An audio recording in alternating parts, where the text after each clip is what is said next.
Shalom Bapak Ibu, apa kabar? Saya Pak Gembala menyapa kembali pada hari ini. Biarlah damai sejahtera dari Allah Tritunggal menyertai Bapak, saudara-saudari yang dikasihi Tuhan. Bapak Ibu, saudara dikasihi Tuhan, pada saat Tuhan Yesus dibaptis, apa yang terjadi? Di dalam Injil Matius pasal yang ketiga, kita melihat begitu jelas bahwa ada kata-kata dari surga mengatakan, inilah anak yang kukasihi, kepadanya lah aku berkenan. Bapak Ibu saudara yang dikasihi Tuhan, inilah satu kalimat pada saat Tuhan Yesus dibaptis. Kita bisa melihat bahwa Tuhan adalah Allah yang datang ke dalam dunia ini untuk menebus dosa Bapak Ibu saudara dan saya, bahkan dosa seluruh dunia. Tuhan Yesus telah menanggungnya.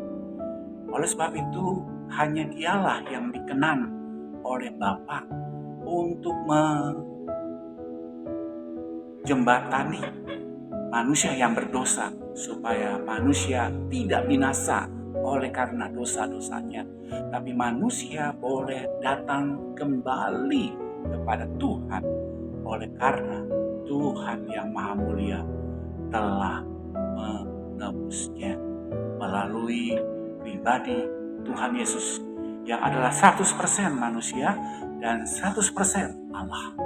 Oleh sebab itu saudara, Dia sanggup menebus dosa saudara dan saya. Oleh sebab itu saudara, biarlah kita diingatkan bahwa arti daripada baptisan bagi setiap orang percaya adalah yang pertama. Baptisan adalah istilah atau lambang dari seseorang diserahkan kepada Tuhan. Dia menyerah kepada Tuhan. Makanya itu dia ditenggelamkan seluruhnya. Lalu dia dibangkitkan kembali, menunjukkan bahwa dia adalah manusia yang mau kembali kepada Tuhan, meninggalkan yang lama kepada yang baru. Jadi orang yang dibaptis yang pertama dia harus mengenal siapa yang dia percaya, saudara. Siapa yang dia percaya. Bukankah banyak orang mau dibaptis hanya sekedar formalitas? Bukankah banyak orang mau dibaptis hanya sekedar mendapat kartu baptisan, hanya sekedar mau dapat kartu anggota, atau yang lebih naif lagi saudara, dia mau dibaptis karena dia mau menikah. Oleh sebab itu saudara yang dikasih Tuhan, biarlah kita disadarkan kepada siapa yang kita percaya, kepada siapa yang kita yakini sebagai Tuhan dan Juru Selamat kita. Dan oleh sebab itu dalam kesempatan ini, biarlah hidup kita adalah hidup yang mengerti, mengenal siapa Tuhan yang dipercaya, yang kita percaya, yang kita imani, yang membawa kita kepada hidup yang kekal. Lalu yang kedua, saudara, arti daripada baptisan itu adalah satu simbol mulai pada hari itu, detik itu, saudara tidak lagi mengenakan manusia lama, tapi mengenakan manusia yang baru. Alias kita bertobat. Bertobat di sini berarti kita adalah orang yang berbalik 180 derajat dari kegelapan kepada terang yang ajaib. Oleh sebab itu saudara, kita orang-orang yang mengalami hidup di baptis, berarti dia sudah punya komitmen, sudah punya keputusan bahwa saya tidak mau seperti dulu lagi. Saya harus ada satu tindakan untuk keluar dari yang dulu kepada hidup yang baru sekarang. Kalau sekarang ini kita masih menggunakan kehidupan yang lama atau pakaian yang lama atau cara hidup dan tutur kata yang lama, perilaku yang lama, maka kita akan menjadi seseorang yang tidak ada bedanya.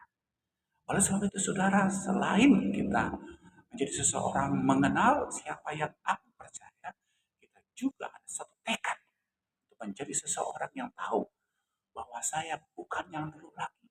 Hidupku bukannya aku lagi, tapi Kristus yang hidup di dalam aku. Bapak, Ibu, Saudara, yang dikasih Tuhan, siapa gembala mengingatkan betapa pentingnya hidup kita menjadi pribadi-pribadi bukan yang dahulu lagi. Tetapi sekarang saatnya kita beranjak kepada terang. Karena Tuhan Yesus katakan, akulah terang dunia. Siapa yang datang kepadaku, dia tidak akan tersesat. Siapa yang menghampiri aku, maka kamu akan terus hidup menjadi terang dunia. Oleh sebab itu, saudara yang dikasih Tuhan, jadilah terang di dalam kehidupanmu. Lalu yang ketiga, saudara, arti daripada baptisan adalah orang-orang tidak hanya sekedar mengerti dan mengetahui siapa yang aku percaya, tetapi juga dikatakan, aku mau merubah pola hidupku, cara hidupku dari yang dulu kepada yang baru. Lalu yang ketiga, kita harus sadar bahwa kita adalah orang-orang yang siap menghadapi ujian atau cobaan. Mengapa demikian? Karena di dalam pasal keempat dalam Injil Matius dikatakan setelah Tuhan Yesus dikatakan, inilah anak yang ku kasihi kepadanya lah aku berkenan. Nah, pasal keempat jelaskan bahwa Tuhan Yesus dibawa ke padang gurun oleh Roh untuk dicobai oleh iblis. Nah, saudara dikasih Tuhan, satu peristiwa yang mengagetkan sekali. Pada saat seseorang dikenan oleh Tuhan pun sudah punya satu tekad untuk meninggalkan yang lama kepada hidup yang baru. Berarti dia juga harus siap atau tidak siap. Harus siap menghadapi ujian oleh si iblis. Iblis akan berusaha mencobai kita supaya kita untuk kembali kepada yang lama, untuk kita kembali kepada kegelapan, untuk kita kembali kepada dunia yang lama, untuk kembali kepada pola cara hidup yang lama. Oleh sebab itu, saudara, biarlah ketika sudah bertekad, saudara harus siap atau tidak siap, harus siap menghadapi ujian. Dan kita harus ingat bahwa pencobaan-pencobaan yang kamu alami adalah pencobaan yang sementara, yang tidak melebihi kekuatan. Pada saat engkau dicobai, Rasul Paulus katakan, pada saat engkau dicobai, engkau akan diberikan kekuatan untuk menanggungnya. Jadi saudara, mari kita datang kepada sumber kekuatan, yaitu Tuhan. Kita datang kepada Allah yang sumber dari segala-galanya. Supaya kita yang lemah, kita yang tidak berdaya ini menjadi kuat. Supaya kita yang tidak mampu ini menjadi mampu mengatasinya. Oleh sebab itu, saudara, kita akan kuat. Kita kuat juga karena kita memegang erat kepada Tuhan Yesus. Karena Tuhan Yesus adalah pokok anggur. Karena di dalam Injil Yohanes 15 dikatakan, barang siapa tinggal di dalam aku dan aku di dalam dia, aku akan membuat dia berbuah lebat. Aku akan menjadikan dia pohon-pohon yang sehat, buah-buah yang sehat, yang berbuah pada musimnya. Oleh sebab itu, saudara, kita diingatkan bersama-sama betapa pentingnya seseorang dekat, erat, melekat sama Tuhan.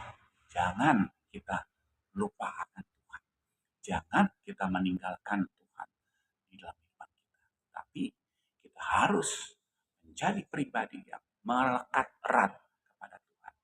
Supaya firman Tuhan yang kita dengar hari lepas hari, firman Tuhan yang kita baca dan kita renungkan bersama-sama, itu menjadi kekuatan yang mendorong kita, yang memotivasi kita untuk mengalahkan kuasa si jahat. Dan saudara dan saya akan terus berjalan sesuai dengan firman Tuhan. Bapak Ibu, saudara yang kasih Tuhan, ialah arti baptisan ini tidak hanya sekedar diterima oleh sebagian orang dengan cara-cara yang saya sebutkan tadi. Biarlah ada satu keputusan yang bulat, ada komitmen yang bulat bahwa saudara ingin mengikut Tuhan walaupun banyak tantangan, arus yang saya lewati bersama Tuhan.